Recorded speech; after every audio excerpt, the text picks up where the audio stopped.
There we got it. Right, cool. Okay. Hello everybody, I hope you're all well. Thanks for joining in to my first interview for the Rise of the Lotus Flower. I am delighted to be joined by Coach Kerry. She is the owner of the Soulful Warrior. It's meditation, kickboxing, muay thai, reiki, all that kind of stuff. She's a mixture of everything kind of in the one. So today I'm going to get her to kind of talk about meditation and what she does here at the Soulful Warrior. So over to you, Kerry. So how long have you been kind of here in this place? How did you get set up? Okay, so here at this new place, we've only been for about perhaps a year and a half, so it's still a baby. But prior to this, I had a place that we were at for about 5 years or so. So it's kind of been the last 6 years or so. Yeah, 6.5 or so. But I think in terms of the meditation and the reiki and the breath work and everything, that really started to kick off once we got here, because I was able to make the space. You knew it was going to be your own. Yeah. And I could sort of make it feel like home and bring, the martial arts and the meditation together in one sort of spot. So. And when did it when did your mindfulness meditation kind of journey begin? Was it always something that was a part of you? Because I know for me, it only kind of came about in the last 2 years, I'd say. And even since then, every day I'm learning more and more. What kind of, spiked you to go in that direction? Yeah. Look, to be honest with you, I think it started when I was pretty young, and the influence was probably my sister, because she was into a lot of meditation, and yoga wasn't as popular as what it is now really back then. So popular now, so popular. And she was reading a lot of Buddhist literature as well, which I then found my hands on when I was about 16, 17, 18 years old. So she probably sparked my curiosity, and she'd always take me to some really funky places when I was a kid, and I'd always be talking to her friends who were really open-minded. Yeah, and I think the more people that you meet and the more conversations that you have and the more books that you read, you're just kind of getting engrossed in it day by day, and it's a lot by who you talk to. It's just passing information on, isn't it? For sure. Yeah, and you can learn so much from so many different people, or from anyone essentially. And so I think that's what sort of triggered something in my mind that said, hold on a minute, maybe I can learn more about myself and about my mind and about the way that it works through these people, through this literature, through meditative practice. And I think it was when I had turned about 18 that I really wanted to get much closer to nature. I really wanted to spend a lot of time outdoors. I was probably my peak of creativity, I was being really creative. I think that's so interesting, because it's such a young age to kind of have that beginning of self-discovery. Yeah. Oh, look, don't get me wrong, I still did all the other stuff that you I suppose that kind of mindset would have never been part of me that young. Right. I think I was always kind of following the crowd and, as everybody does. And I'm sure as much as you probably would have done at that age too, but I never had that kind of inkling until, I suppose, I put myself outside my comfort zone and I started to kind of have different feelings, and then I was like, wow, why am I feeling like this? And then I kind of you do. But I think it's so interesting that at that age that you started discovering. I think when I was around 14 years old, it would have been in early high school, I went through a period where I was feeling quite anxious, and I wasn't feeling the best in terms of my mental, my state of mind. And I did a little bit of reading around that time, specifically around, again, Buddhist literature. And it made me realize a lot of ways that the mind works and how it can work against us, but how it can also work in our favor. And I think that's what sort of pulled me out of that bout of, not feeling the best. And when I was 18, I think I wanted to revisit that and say, well, I sort of touched on it when I was younger. What more can I learn about it now that I'm in a different sort of state of mind, where I'm more receptive, I'm more open to sort of delving into different aspects of it as well. Because it was such a I mean, essentially, I think so much can be solved within the realm of our own mind. And obviously, I can't speak for everyone, but for my own experience, when But I I was think about, the answers are all there. well, Do you most know, definitely, you just yeah. kind of need someone to help you uncover them. Do you know? Sorry Or for the right, no, interrupting. it's fine. Or you just need the right sort of tools, essentially, Yeah, whether that's yeah, a person, yeah, whether that's yeah. something that you just, Exactly. you know, read or see or hear, to realize that you're 100% right, you know, that those answers are within you. It's just a matter of connecting to yourself to be able to unlock them. Yeah, because I think once, I suppose, for me, it started off by the fact that I suppose for so long I wasn't really connected with who I was, you know.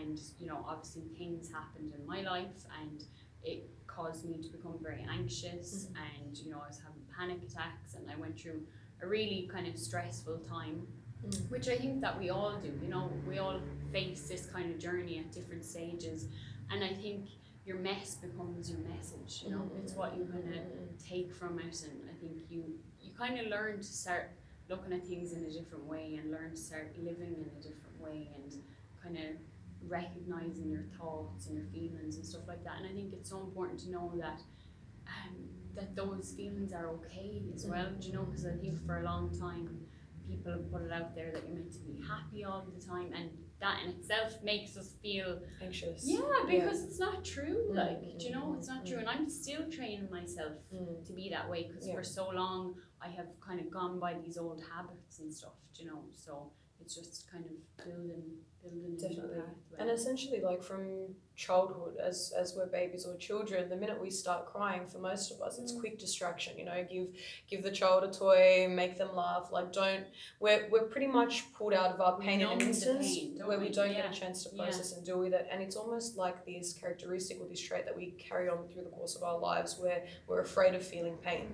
And I think, to an extent, that's human nature. No one wants to undergo pain, no one wants to suffer, but there's a difference between pain and suffering. Suffering is the prolonging of that initial temporary when you don't recognize and deal with the pain as it is, and effectively release it and let it go, it's something that can prolong for a really, really, really long time. And I think if we're taught how to process our pain, it would save all of us a lot of headache and time, you know. Of course it would. I mean, if you were taught that from such a young age, like, God only knows, like, you know, the kind of person that you be today. But at the same time, I wouldn't change. Most definitely. No, because I think everything does happen for a reason, for sure. And I think I love now that there is a movement out there, and that people are starting to kind of question things and change how they're viewing the world and stuff. Because I think, you know, I think it's easy for me, and it's easy for you, because we are quite vocal about how we feel. Like, you know, we've had conversations, and we're kind of vocal and stuff about our emotions, but I know that for a lot of people that's really difficult, you know, and they're probably brought up in that way.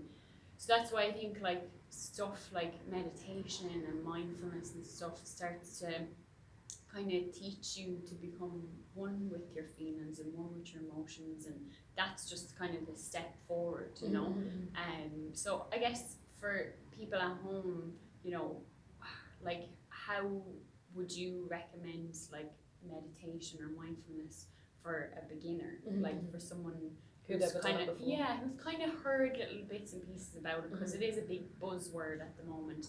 Like, how would you recommend for someone to kind of get started into something like that, you know? Well, I think the good thing that's happening now is that people are trying to find answers or ways of attaining those answers to fix their problems. We live in such a high stress society where everything's always go, and where stress almost becomes like a normality. So I think that you don't even kind of notice it really.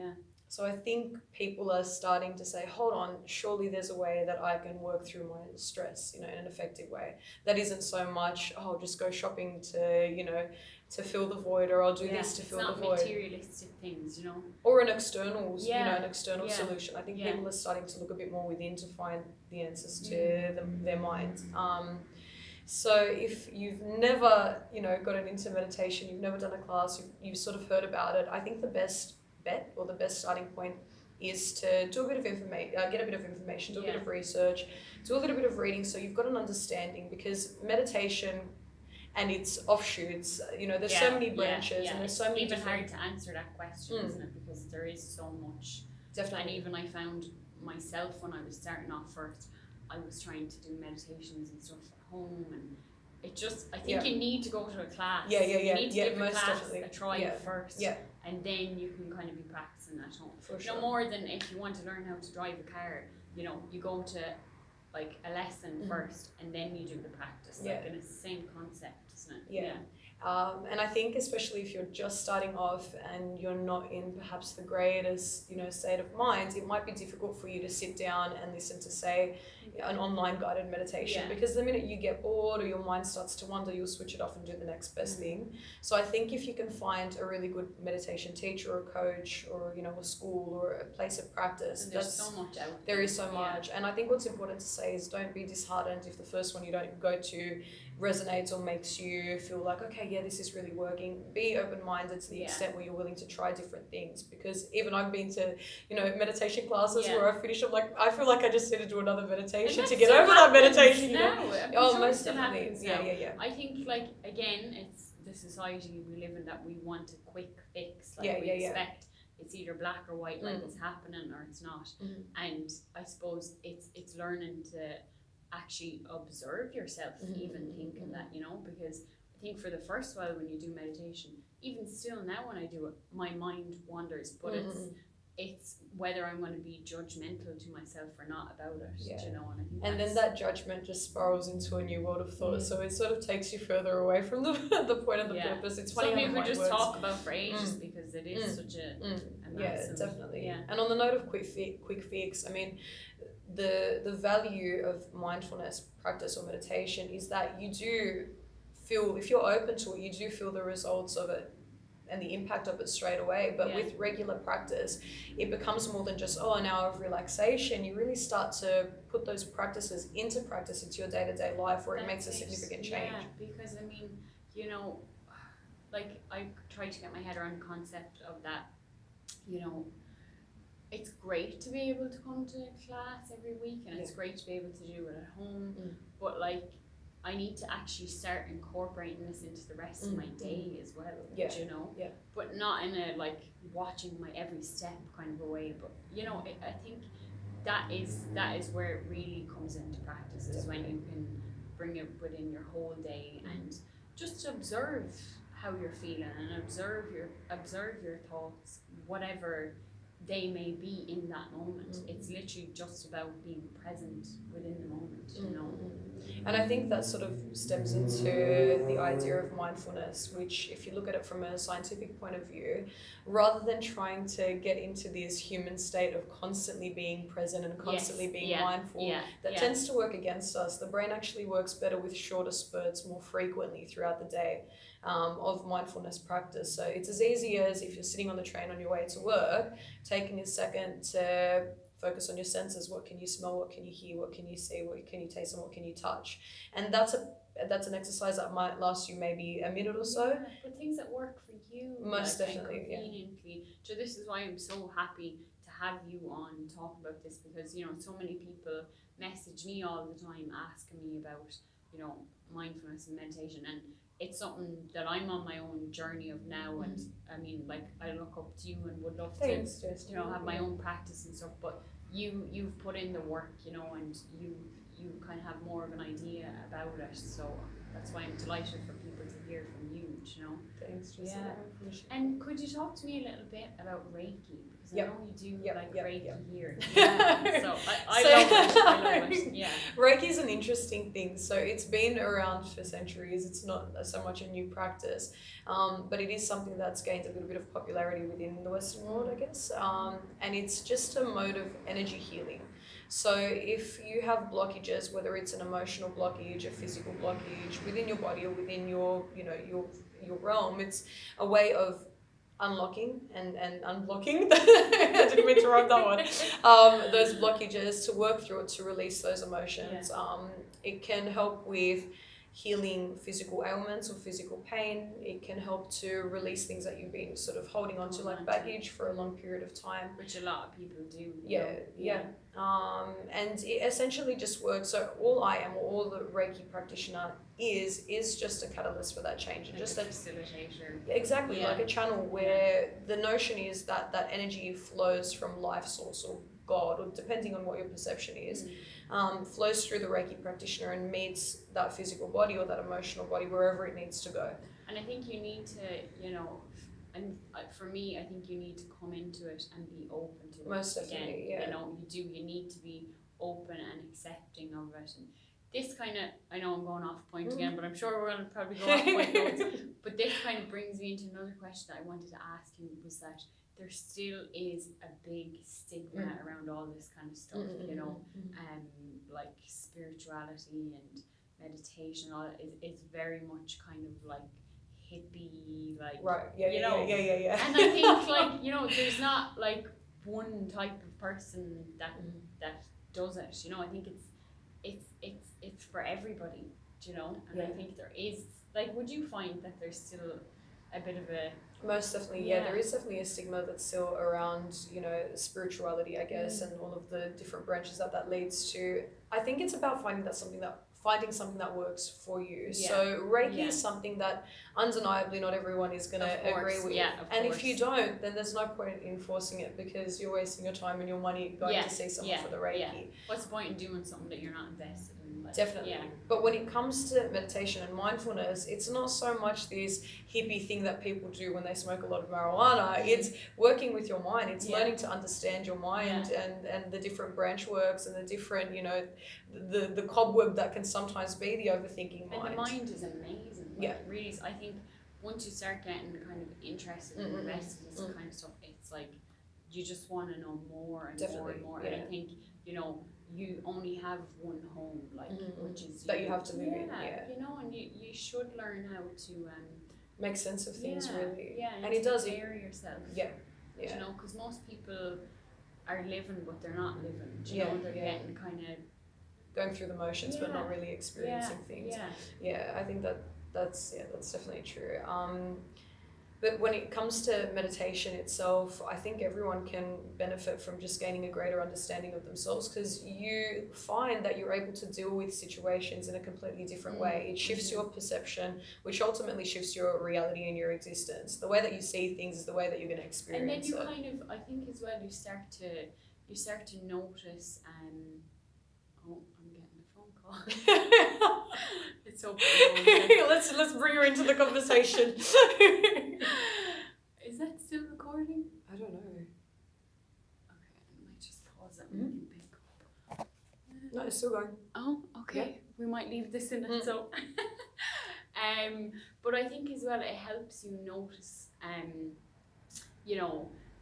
instead of kind of being like in the victim mentality, which we all are, I think it helps you notice like things that you need to like work on, but like, not in a negative way. Like for me, I find that I might very easily emotionally react to things. And if you can kind of sit and meditate within that, and it helps you to become a better version of yourself. And that by no means, you hear that all the time, but I don't think that means it's not like you're going to become perfect.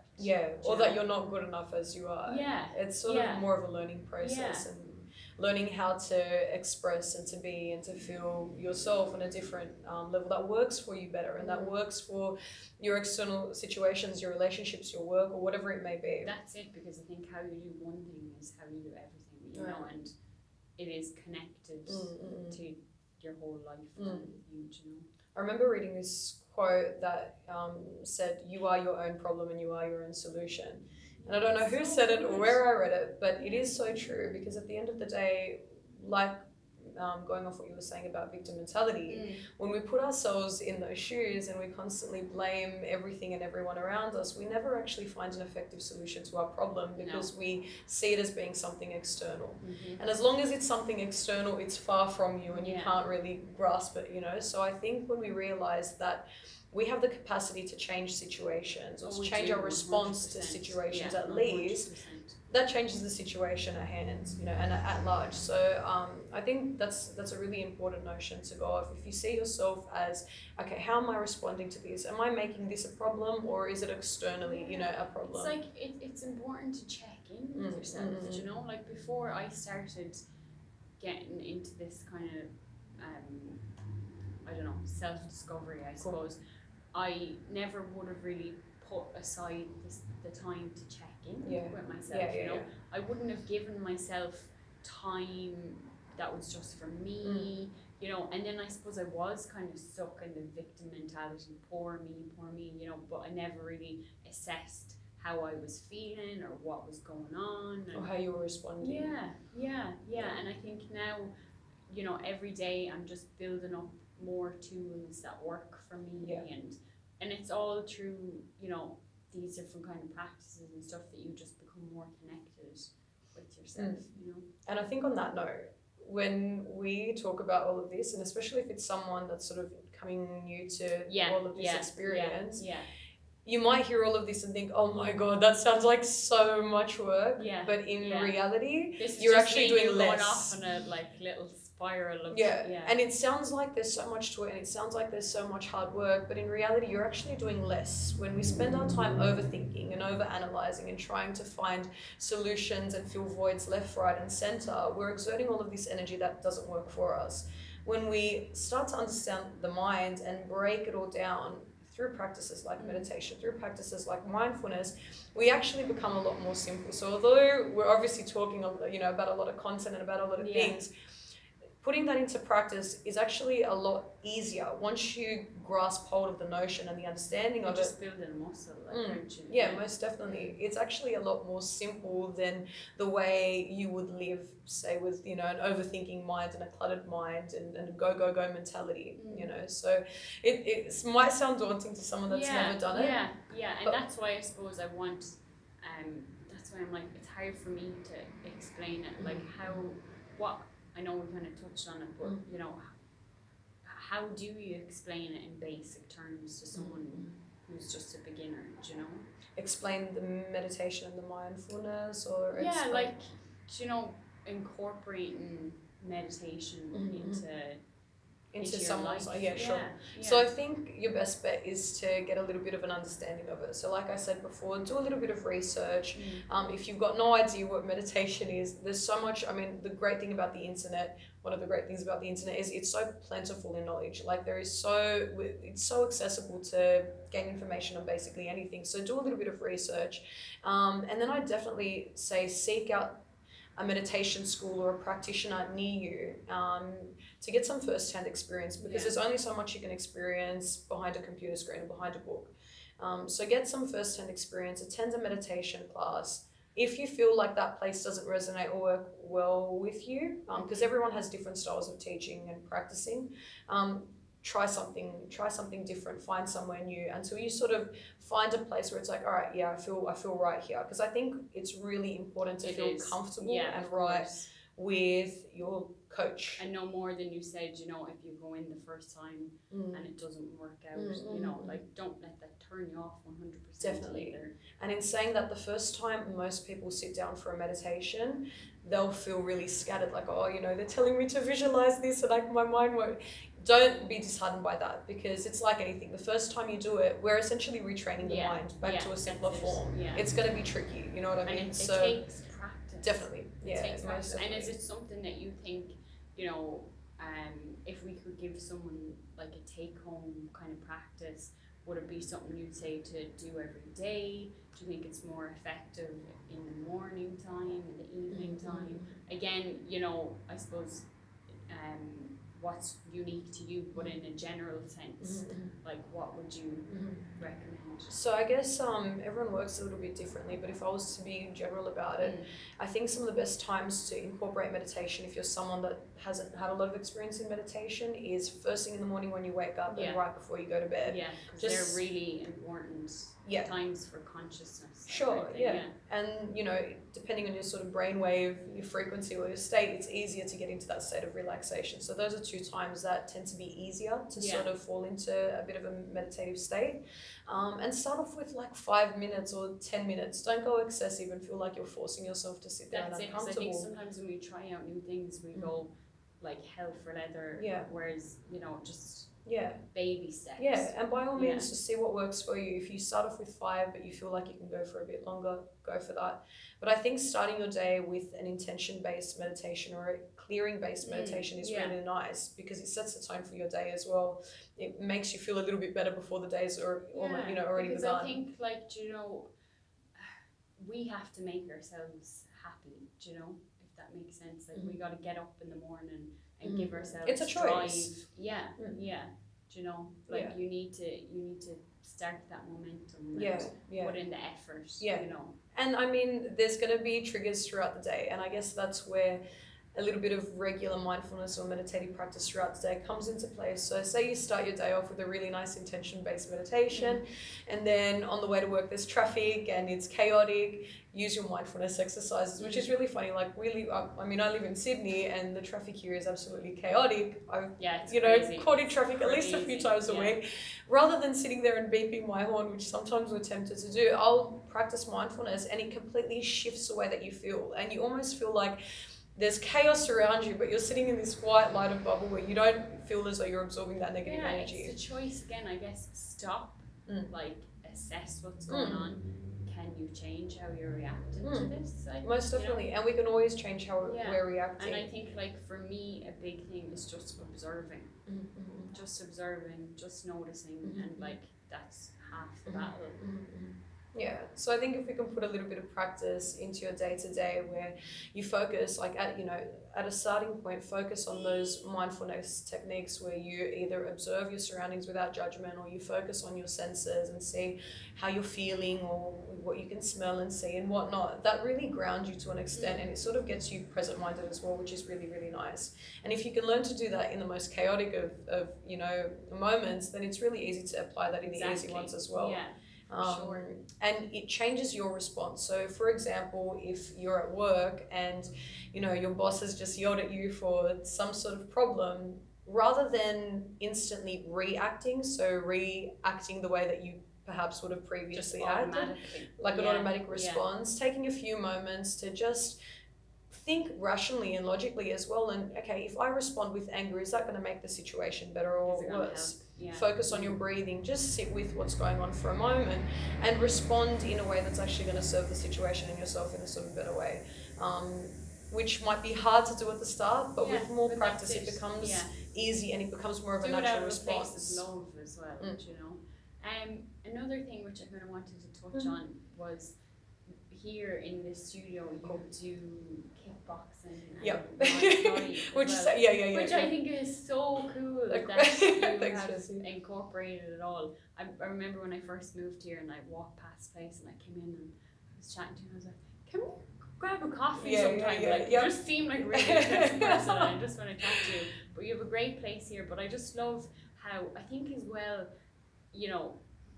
mindfulness and meditation doesn't have to be just like sitting and breathing. Definitely. You can, it can be incorporated into the likes of boxing and am I right in saying 110%. And I think, often you see the two as yin and yang and you see them as just completely disconnected. But I mean, for myself, I've been doing martial arts for a really long time. It's probably like 9 years or something crazy like that. 8 or 9 years it would be, if my maths is correct. So it's been a little bit of time, and it started off as being just a physical practice. You'd go in, you'd go through the drills, you'd feel it physically, but I never started to put too much attention on my mental state of being until I sort of took it a little bit more seriously and started getting into more of a competitive field, and even with the sparring and whatnot. And the thing with that is you realize how important your mindset is in those situations, because if you're not alert and focused and present, and you're still worrying about the punch that you copped maybe a minute ago, then you miss everything that happens after that. You know what I mean? So it's like mindset first, isn't it? Honest to God. And once you get the mind in a clear and conscious and present and focused state, then the body just reacts in the same way or responds in the same way. So you've got to get the mentality down first before the body's gonna follow essentially. But I think the two go hand in hand so perfectly. And even when you're just training, if you're not competing, you know, feeling the motion of your body and really absorbing the experience of it all together, you know, you leave feeling a million times better. It can also work as a good therapy session if you're really angry. Getting in there and doing a bit of physical motion is good. Like, it's just doing something that connects you to your body, like, and your mind. You know, whatever that may be for you. And I suppose people do kind of get, I know more than when the fitness industry and everything was kind of booming. It's just coming at you left, right, and center, and you just don't know where to start. Like, but I guess just maybe sit down, check in with who you are and what you like, and try different things. I mean, there's nothing. Like, I had never tried, you know, the kickboxing. You're really good at it now, so I don't know. Maybe in a past life you were like a kickboxer because you're pretty good, Jessie. Thank you. You're welcome. Oh God. No, definitely. I think try a few different things, see what fits. And it is like martial arts in itself. It's a great way to connect with your body. You learn so much about yourself in the process of the training. You learn, you know, where perhaps your weaknesses are, and you surpass them, and you learn from them, and you grow stronger, not just physically but mentally. So I think the exercise or the training part of it is super important as well. Physical motion, just from a general state of health, is crucial, which is why I think. You know, I've taken two of my biggest passions and biggest loves, and I've tried to bring the two together to be like, you know what, you can do both. Honestly, I really do. I've never seen like a place that offers that before, and I just thought it was fantastic. Like, because, you know, like, no one size fits all kind of thing. You know, I think it's even with like self-care practices and stuff like that. It's not like just do this one thing regimentally and you'll feel fine. Like, even for me, you know, I journal, I meditate, I like do lots of different things, like